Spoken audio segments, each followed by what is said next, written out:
Brittany at Ingleside Imaginarium, and welcome to my channel, Ingleside Imaginarium. Here I love to share my cross-stitch designs with you all, and this month I'm excited to share another creature and another background of a creature in my 2021, now 2022 mystery stitch along called the Keramos Bestiary. It's very exciting because after this month we only have one creature left, and then this stitch along will be finished. I'm so pleased with how it turned out. Without further ado, I guess I'll show it to you. So we have, of course, the top, the middle sections, and here last month we had the Ketis, and now we have the Hippocampus, a horse/fish creature. So here, let me get you guys a good look at the Hippocampus. I love this beast. In fact, I love both of these sea creatures that I ended up getting to design, and I'm very pleased with how they turned out. I do have something very embarrassing to admit, but I want to talk about it on here, just in case you are stitching this and you haven't gotten the pattern update. I made a mistake. I made it was a little mistake, but it's been there since the beginning of this stitch along. So if you've never stitched a mystery stitch along, generally what happens is you're given sort of a base to stitch first, a border that all of your other parts can fit into. And in this case, it was the Grecian urn with the 3 bands. And it was supposed to be symmetrical. And my model is symmetrical. So when I went to remove all of the creatures from my original design to release just the border, I guess somehow I moved a portion of that border over one square, which ended up making it not symmetrical. However, when I went to stitch my model, either I stitched it before I did that, or I just copied, the side opposite it. I'm not sure how it happened, but from the very beginning of the cell, it's had an error in it. Fortunately, the error, although it would require a little bit of stitching to fix to make this symmetrical, there is a way to continue forward with this stitch along without having to do any ripping. Thankfully, well, the story is this last month, as I was preparing for release, I noticed as I put my Hippocampus into the pattern that I pull my releases from, because it had, of course, all the creatures up into Hippocampus, so I took it from one pattern, copied, pasted it to another, stuck it where it's supposed to go, and it didn't fit where it was supposed to. Specifically, it lined up, I could get it to line up fine with the tail and with, his head under this band. But then when I came down here to the legs of the Hippocampus, the legs touching this border here didn't fit with the border that was there already. So what ended up happening is there was an error up here, which caused this whole section here to just be moved over one block. I have sent out an updated pattern to not necessarily fix this. I fixed it in the last pattern because I was crossing my fingers that perhaps it was just an error that I had somehow done last month or something, but no, a stitcher pointed out to me it's been that way since the beginning, and it's very embarrassing as a designer whenever you have to send out a fix like that. I'm happy to know about it because I don't want people to run into problems and get confused or frustrated, but it's just embarrassing, I try so hard to catch those things, and that's why I like to stitch things before I release them, and it just got through my quality control, I guess, this time. So my apologies for that.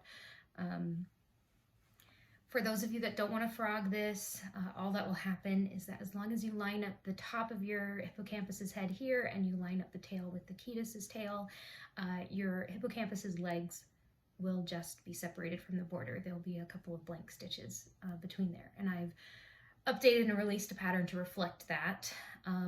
If you have not stitched this part yet, or if you have not stitched any of it yet, but you have purchased the pattern, you can use the version that's symmetrical from the beginning and stitch from that, and then it'll look like the model.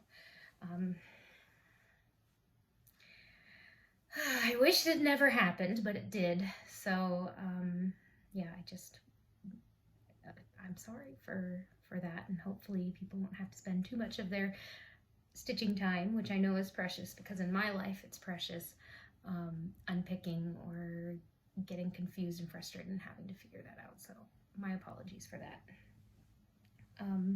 And thank you for being understanding. No one's been upset about it, at least to my face, and I really do appreciate that. This last year was rough, and as you guys know, the stitch along was already delayed because I had COVID and was dealing with, you know, the symptoms of some long COVID symptoms with fatigue and just like a lack of energy. And I'm sure that's kind of what happened when I was getting it ready for a release.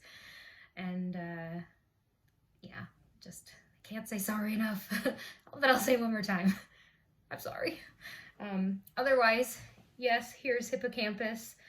I just am so excited that this piece is nearly finished, and we have one more creature down there at the bottom, and it's a really fun one.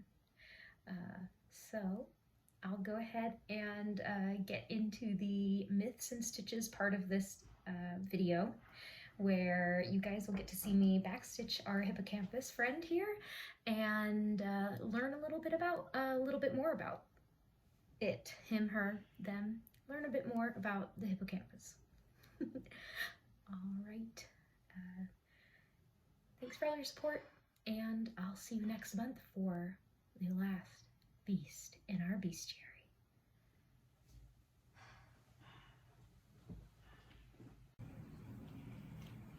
Hello there. So as you know, our creature this month is the hippocampus, which is a creature consisting of two different normal creatures, or real creatures, and that is the horse and the fish, or the whale / dolphin, depending on which artist made the rendering you're looking at. The tail on the hippocampus can go in a number of directions. Another thing that can vary with depictions of hippocampus is that in some of the drawings or sculptures of them, they have webbed feet up here. So they have webbed feet on their front legs. But pretty typically it is a kind of regular horse's head. A lot of times it'll be a fin down the back of the head and the back of the creature, all the way down to a long twirling fishtail, which has a fin on the end. And the way you can tell the difference between if it is a fishtail or a dolphin or whale tail is fishtails are positioned vertically at the end of a tail, whereas dolphin and whale tails are positioned horizontally, flat. Also, if the tail has any sort of like webbed, translucent fin-like material, that would be more of a fish tail as well, because dolphin and whales have,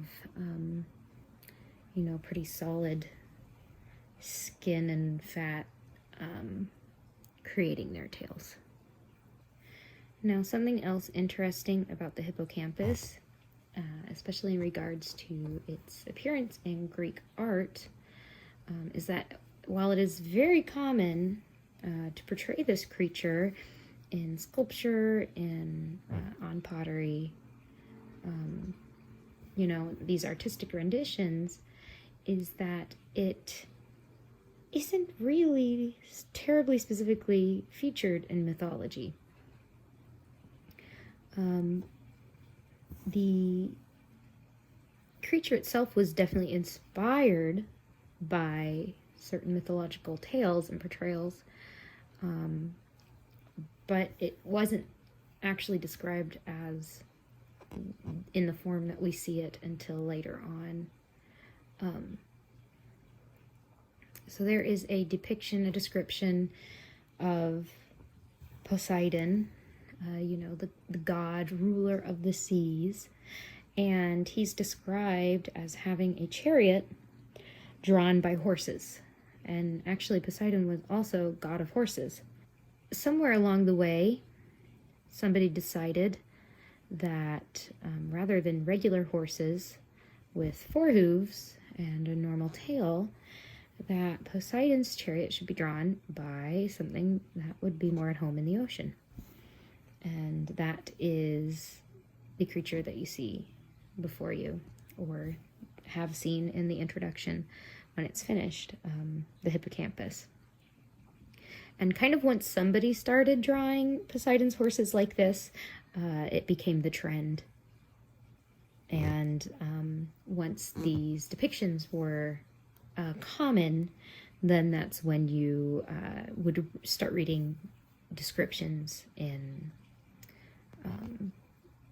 writing about the front fins and the back tails and, all of that kind of stuff. The descriptions of his horses as these partfish creatures. But they were originally described as just regular horses who had the ability to run through water, over water, and also take him on land as well. Otherwise, hippocampi don't really feature in any other myths aside from the description of Poseidon using them as his, travel, his means of transportation. And, that's, to me, fun how not each god, but a lot of the gods kind of get their own horses, which, first are maybe described as horses, and then over years it becomes very common to draw these creatures in specific ways. I'm specifically thinking this time of the horses that drew Apollo's chariot, helping the sun cross the sky, and, how over the years it became quite common to depict those horses as these really fiery beasts, golden horses with kind of flames for hair and tail and that kind of thing. So that's quite interesting too. Just how kind of one person's decision on drawing a creature kind of becomes iconic and the standard for those creatures in the future. I guess something that is interesting about the hippocampus, however, is that it has gone on to lend its name to a few other creatures. Not creatures, one creature and then one very important part of your brain. So you think of what this hippocampus is. It is a horse from the sea, a seahorse, so to say. And actually the Latin name for a seahorse, the sea creature, who is a fish, is Hippocampus. So that's kind of cool. And in fact, I read somewhere along the way that actual seahorses were kind of thought to maybe be baby hippocampuses. So that's kind of cute. And then, as I mentioned, Hippocampus went on to be the name of part of our brain, the human brain, and actually most animal brains. The hippocampus, you actually have 2 of them. So you can say we have hippocampi in our brains. There's one for each half of your brain, and they are small structures that are C-shaped. So they kind of have, pardon my hand, this kind of shape, that kind of shape. And the man who discovered it actually was thinking about calling them 2 things. Hippocampus, which he ended up choosing because the shape of it kind of reminded him of this shape of depictions of hippocampuses. Or seahorses, and the other name he considered was silkworm. So I think I'm pleased that he ended up going with hippocampus versus silkworm. I'm glad to know that I don't have worms in my brain. And I wonder if he also, I forget what date it was. I'd have to look it up. But, back when it was discovered, I think in like somewhere between the 1500s and 1700s. Sorry, that's quite a wide range of dates. But perhaps back then, too, like, seahorse sounded a lot cooler than silkworm. I don't know. But the hippocampi in your brain, the hippocampus, is important for regulating emotions and creating memories and learning. So it's pretty important, especially for us as humans, as creatures who have the capacity to learn new things every day. It is, that's a pretty big deal. And I know this is a short video, but that's really pretty much everything that there is to know about hippocampuses. Going back to Greek mythology, something I forgot to mention, the hippocampi were commonly depicted as being a mount for Poseidon and helping him travel around the world. But they also were kind of used by other sea-associated beings as well. So we talked about the Nereids in last month's myth. They were the sea spirits that Queen Cassiopeia said her daughter Andromeda was more beautiful than. They also used hippocampuses to get around. So you'll see depictions of hippocampi being ridden by Nereids as well as Poseidon. Hippocampi in later years after, ancient Greece were still pretty commonly used. The most famous fountain in the world, the Trevi Fountain in Italy, features hippocampi kind of being tamed and controlled by some mermen. And there are many other fountains that feature hippocampi. You might have seen them, as the actual fountains themselves, not only like statuary in the fountains, but a lot of times they're portrayed with, water shooting out of their mouths. They're a good creature to depict in, fountains and stuff. Another place where you would sometimes see hippocampi was in heraldry. So, after ancient Greece, in the Middle Ages, the hippocampus was pretty common in heraldry. And I actually did a stitch along a few years ago based kind of around animals featured in heraldry and what their meanings were and all of that kind of thing. And one of my alternate creatures was a hippocampus. So this is actually the second hippocampus I stitched and designed. And they're a pretty cool animal. Besides ancient Greece, the hippocampus was actually featured in a lot of other mythologies and art of other ancient civilizations. The ancient Phoenicians used it on coins and things because to them it represented a combination of commerce, represented by the horse, and seafaring, which was represented, of course, by the fish part of the hippocampus. Other than that, that's about everything that I have to tell you about the hippocampus. It's a cool creature, but again, because it didn't have a specific myth associated with it, it's kind of one that, just kind of appeared in Greek art and took off. So we have actually a lot of depictions of this creature because it just was a popular creature to portray along with Poseidon, and I think just pretty cool overall. So with that, I will let you all get back to your stitching. Thank you for watching, and I really sincerely hope that all of us have a new year in which we can feel some semblance of peace.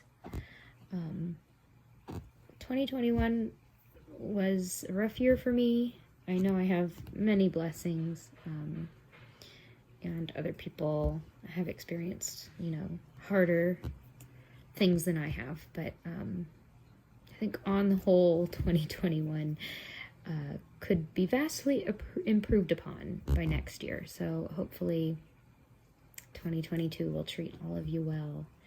And at the very least, hopefully it's full of stitching for everybody. Yes, once again, thanks for watching. Thanks for all your support over the last year and over this stitch along. We'll have one more creature left to release. Can you believe it?